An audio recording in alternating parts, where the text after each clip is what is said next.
the fourth prestigious King of the Ring, Stone Cold Steve Austin. The first thing I want done is to get that piece of crap out of my ring. And don't just get him out of my ring, but get him out of the WWF. Because I've proven, son, without a shadow of a doubt, he don't got what it takes anymore. You sit there and you dump your Bible and you say your prayers and it didn't get you anywhere. You talk about your sobs and you talk about John 3:16. Well, Austin 3:16 just said, I just whooped your ass. Come on now, that's not necessary. All he have to do is get himself a cheap bottle of Thunderbird so he can get back some of that courage he had in his prime. And as the King of the Ring, I'm serving notice to every WWE superstar. I don't give a damn what they are. They're on the list. The Stone Cold list. And I'm fixing to run through all of them. And I don't give a damn who's the champ. The clown Seth Rollins. The fake champ John Cena. It makes me no different because my time is right now. And when I get the shot, you're looking at the next WWE champion. And that's the bottom line because Stone Cold said so. Honestly, anything but humble. The fourth prestigious King of the Ring winner, Stone Cold Steve Austin.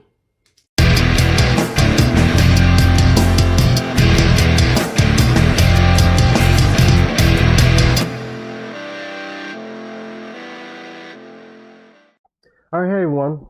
So today we will be talking about a old movie, Peanut Butter Falcon. It's a movie that came out back in 2019. Originally, I was going to go see it back in 2019, but I was so busy. I was working at the movie theater, ironically. We didn't get it, I believe. This is one of those movies that only selected movie theaters got it, if I'm correct. And we are not one of them that got them at the time. So I couldn't see it there. And I worked a lot. Like it was some days I was open and closing at the movie theater. So I didn't have time to go and see it at another theater, unfortunately. And then I was going to see it on Netflix or whatever it was on at the time. And just kept forgetting about it. So I finally sat down recently and watched it. If you haven't seen this movie, I strongly recommend seeing this movie. I'm not gonna say it was good or bad yet, but you have to see his movie. The main character is played by Shia LaBeouf, which is he's one of my favorite actors of all time. I'm trying to think, what's the first thing I know him from? Probably Boys Meet World, if I'm correct. And then he played Hose.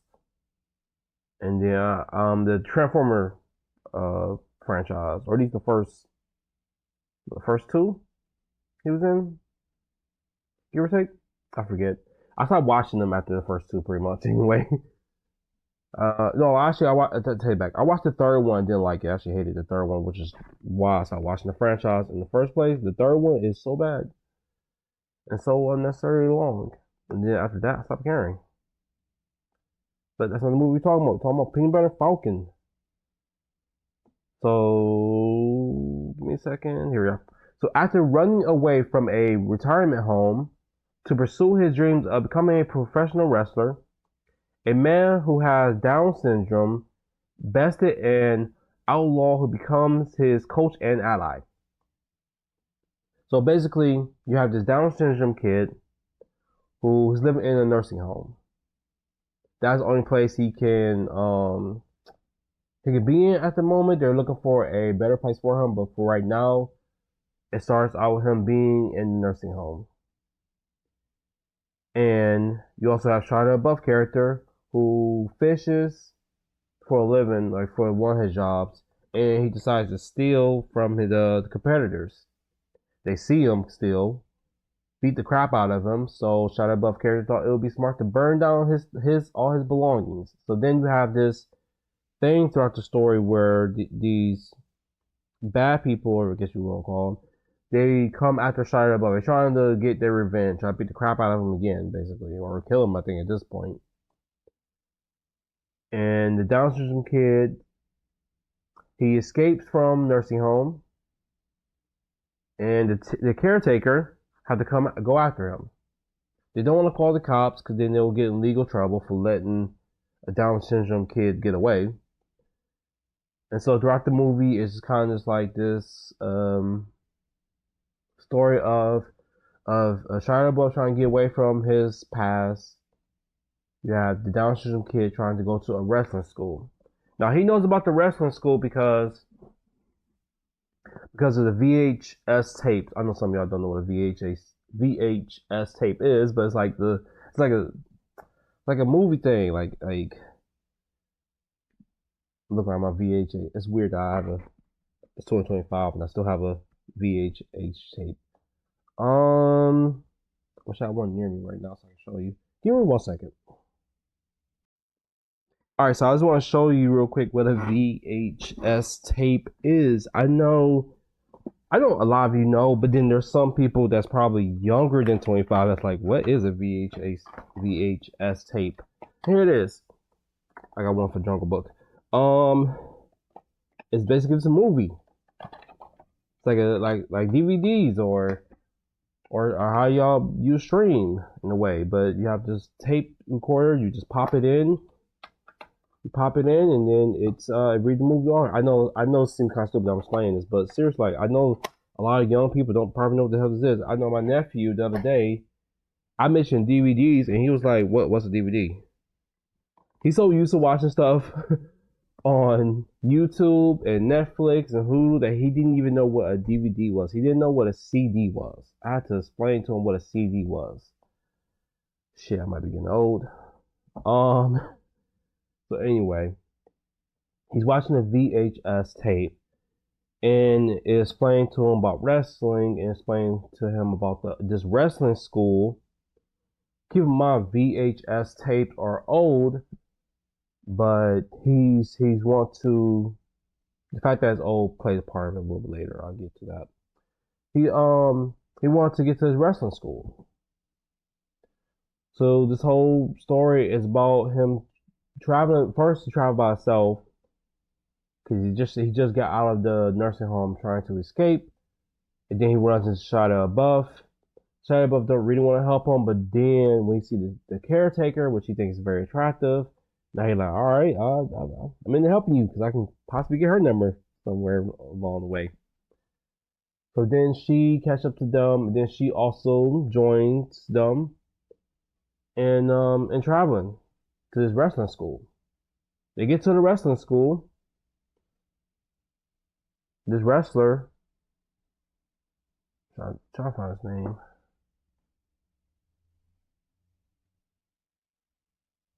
Okay, Saltwater Redneck is the wrestler name.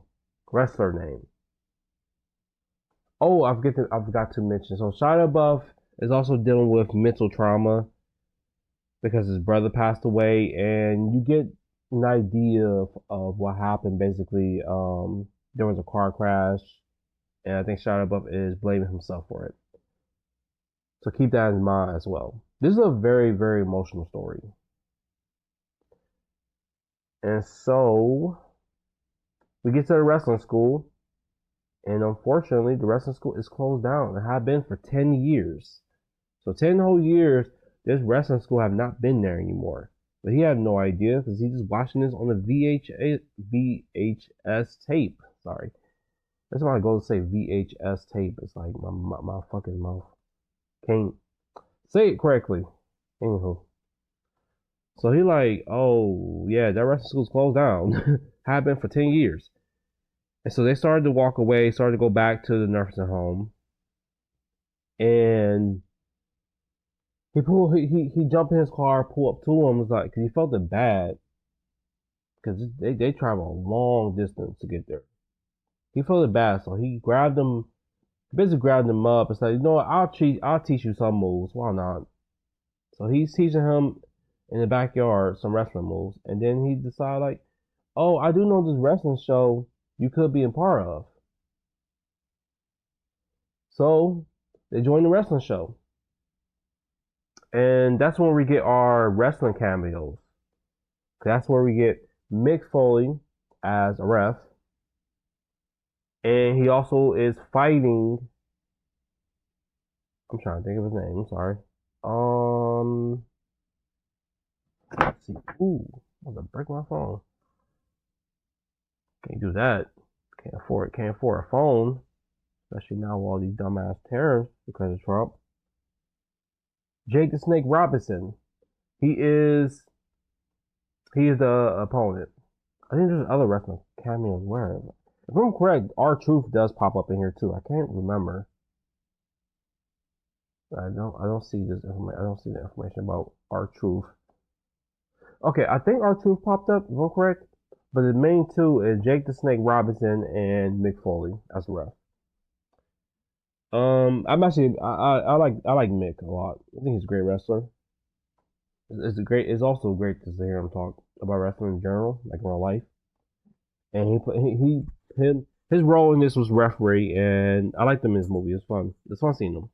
And Jake Snake Robinson, that's before my time. I'm not gonna lie. So I don't know nothing about Jake other than he carried a snake. And I know back in the day before his matches, he would come out smoking. Past that, I don't know him. I don't know him that well. I've seen clips of him over the years because I do watch wrestling. Always have watched wrestling. So yeah, so there's a wrestling match going on with Peanut Butter Falcon. That's the wrestling name, by the way. And as he's throwing out Jake the Snake, Shia LaBeouf character is about to be attacked by the redneck that's been chasing him all movie. Which is wild, because like in the middle of this match, and then you have all these people. So you have all these people that can like snitch on them or go to the cops or whatever. The guy walks up, I think, if I'm correct, with what is that called? A crowbar. And just hit him side his head. And right when he's going to get hit, it kind of like jumped forward. And they first have you believe Shia LaBeouf character was killed right there and there. They have you believe like once he got hit in the head, he was dead. But then you jump forward and you're in the car. Because the way they're talking is now Peanut Butter Falcon and then the caretaker driving. She's driving. The Peanut Butter Falcon is right next door. And they're talking about something I can't remember. And as they're driving, they're talking. And then they say something to him. He's in the back seat, laid down. This is after they went to the doctors, I believe. Because he's patched up, but he looked like crap. Looked like someone beat the hell out of him. So yeah, and that's how the movie ends. I'm not gonna lie, it ends kind of weird, uninterruptedly, in a way. You just like, alright, so and at that point, we get that, she got that phone call saying like, alright, we going to send Peanut Butter Falcon away. Even like away from the nursing home. Not like a better place. Like once they come back, he's going to get sent off to even worse place. And so instead of going back, they continue on with their journey. Because he was on his way to California. I think I forgot to mention that. So they continue the journey, and they just all going. And that's how the story just kind of end. Unfortunately, I say unfortunately because we don't know what's going to happen next. We don't know if they're going to get to California. We don't know if they're going to get into more legal issue because she's supposed to have brought him back and she didn't. They just kept going. We don't know if they're gonna go to jail for that or not. The story just kind of ends. I think I mentioned at the beginning review. I started the review like several times, so I don't know what the hell I mentioned at this point. I think I mentioned like this I strongly recommend this movie. It was an old movie, 2019, but it's a good movie. And if I had to rate it, I would say matinee. I would rate this matinee. It's a great movie, great story. It's so emotional, and if you're a wrestling fan, it's perfect for you. If you're someone that like wrestling and you grew up wanting to become a wrestler, that's the other thing for me. Why I liked it is because For most of my life, I want to become a professional wrestler. So to see someone be as passionate as I was one a long time ago, um, it's very nice. It's nice to see that. And no matter what, no matter how many times people say no, you can't be a professional wrestler, or that is a dumb idea, or you stupid for that. Some of those comments are not from the movies, from our life. Um, it's nice to see that no matter how many times someone said that, he's like, no, this is what I want to become. This is what I'm going to do. This is where I'm going to go. So it was nice to see that, and I re enjoyed it. Yeah, it's a great movie. Highly recommend it. You haven't seen it. Thank you guys for clicking on my video. I appreciate y'all, man. My YouTube page is getting better when it comes to views and subs, and I don't know what I'm trying to say. I was gonna rent. That was very, that's very nice. Do you guys watch WrestleMania, by the way?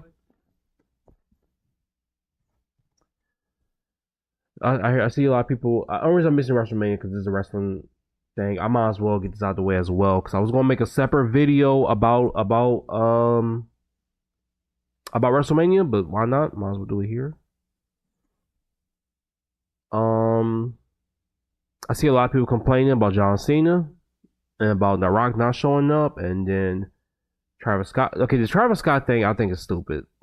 I'm gonna get that out of the way now. I think the Travis Scott, that whole angle was stupid. The match was slow, and I think it was slow by design. I think when John Cena said he's going to ruin wrestling, he's going to ruin wrestling for people. And I think that is why. No, it's gonna ruin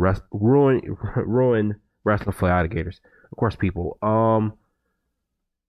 It's going to ruin it. He's going to make it not as good, maybe, or maybe I don't know what he exactly mean. Obviously, and maybe he just I don't know. Maybe he's going to restart. He's restarting things in a way. He's taking away the title, and once that title's gone, all the history from that title is pretty much gone in a way. And they have to recreate a title, which I think is cool. I thought he was going to, after winning it, I thought on Monday Night Raw he's going to come out with the spinner belt, which he didn't. I only watched the beginning part of Raw. I've been working my ass off for the last couple of days, so unfortunately I haven't watched the whole episode of Raw. But I saw he didn't. I watched that first segment just to see what John had to say, and then Jay Uso, he won, which I figured that much. I made a WWE WrestleMania prediction, and I said Jay Uso. I was hoping Jay Uso was going to win. I was assuming Jay Uso was going to win over Gunther. Now I did not expect him to tap out to him. That was surprising, honestly. Who knew? It makes sense though why Jay would use that move. It makes sense that they use that finish. He did choke out his brother right in front of him. I think it basically saying like he got that idea to do him the same when that incident happened a couple of Monday Night Raws ago. Who else? The Man return. I was hyped for that. I'm not gonna lie. I was hyped as hell to see the Man back. Becky Lynch. She's awesome. Amazing wrestler. 10 out of 10. I was happy to see her come back, even though if you haven't seen well, I haven't seen Monday Night Raw, but I've seen on X that they lost the tag team. They won the tag team belts on at WrestleMania and then lost on Monday Night Raw. Kind of stupid. I'm like, wow, what a waste of a match, low key.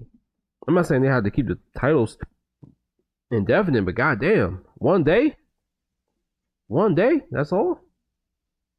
Kind of weird. Let's see what else. Yeah, I should have pulled up the WrestleMania card. And then there was Randy Orton.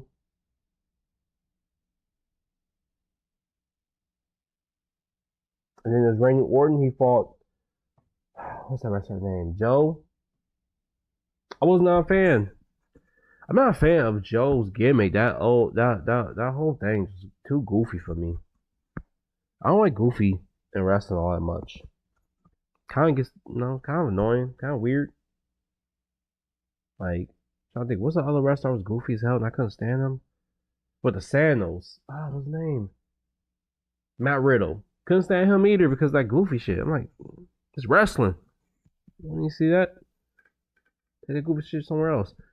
Like, R-Truth is the only one that does it well, and even then, sometimes I'm annoyed with that because I'm like, damn, he's a goddamn clown. He can be a little more serious. Let's see. Then you had a triple threat match. I'm not gonna go through all matches because some of them I couldn't care less about. I'll keep it a buck. It's some I really couldn't care less about, or I could care less about. I think the phrase is. We had a triple threat match: Rhea Ripley, Io Sky, Bianca Belair. Who won that match? Oh, Io Sky won. That was disappointing for me because I even mentioned in my prediction. I'm not an Io Sky fan. I don't care. I think she's an interesting wrestler. She's a good wrestler, but I just don't find her to be interesting personally. So, it is what it is. It doesn't even matter. Ooh, embarrassing. And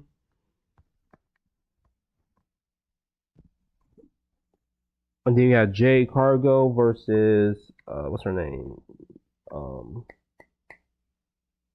I would say Neo. It's not Neo. Naomi. Sorry. Naomi.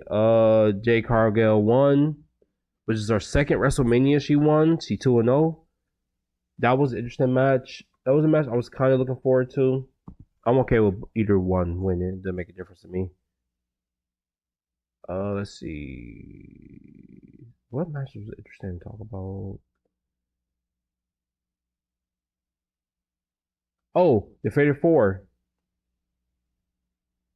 Braun Breaker, Finn Balor, Dominic Mysterio, and I'm trying to. What does that dude's name?